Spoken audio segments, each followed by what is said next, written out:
Once again, the US men's national team found a way. On the ropes in the first half against Qatar and with seemingly little hope of finding their way, the Americans rose up in the end to win Thursday's semifinal 1-0 and advance to their 12th CONCACAF Gold Cup final. The deciding goal was scored with 4 minutes remaining by substitute forward Gyasi Zardes, who, along with 4 other players, came off the bench in the second half to provide just the spark the US needed after Qatar spared the Americans on a missed penalty kick on the hour mark. First half we were pretty poor, Paul Arriola said. There was definitely a response in the second half and the momentum shifted after the penalty kick and I think we wore them down.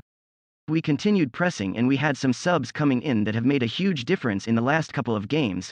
Here are the biggest takeaways from another big US win.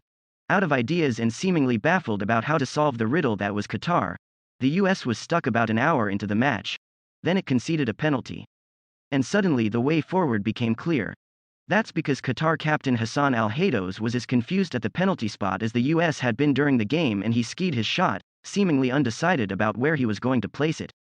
The Americans celebrated the miss like it was a goal.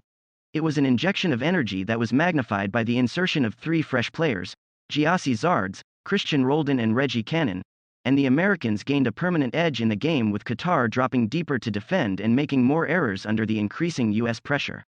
The breakthrough goal eventually came with 4 minutes left as 2 more subs, Eric Williamson and Nicolas Joachini, combined with Zardes to push the USA over the line and into the final.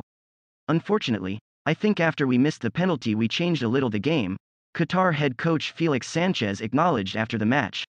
The problem in the first half was that our attacking mids, Sebastian Lletget and Gianluca Busio, weren't in the pockets enough and we didn't find them enough in dangerous positions to then activate the wingers and forwards behind the back line, US manager Greg Berhalter said of the team's stunted performance before the missed penalty.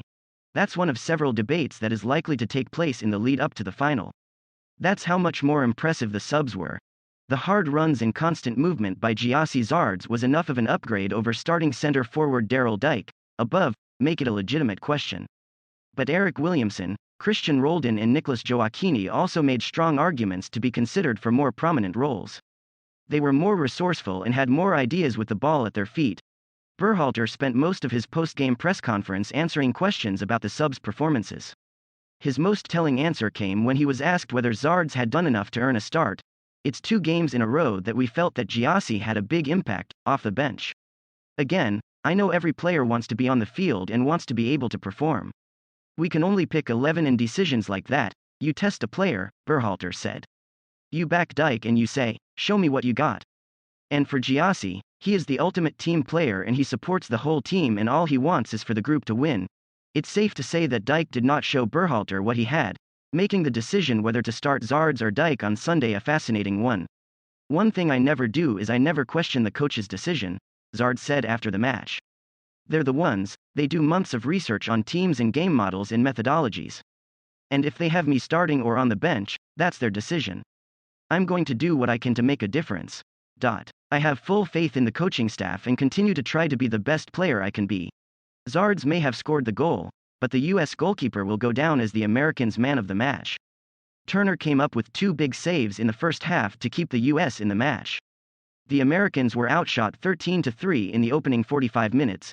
The impact he has had throughout this Gold Cup in making timely saves and providing the team a real lift is having some wonder whether he has elevated himself into competition for the number 1 spot currently held by Manchester City goalkeeper Zach Steffen.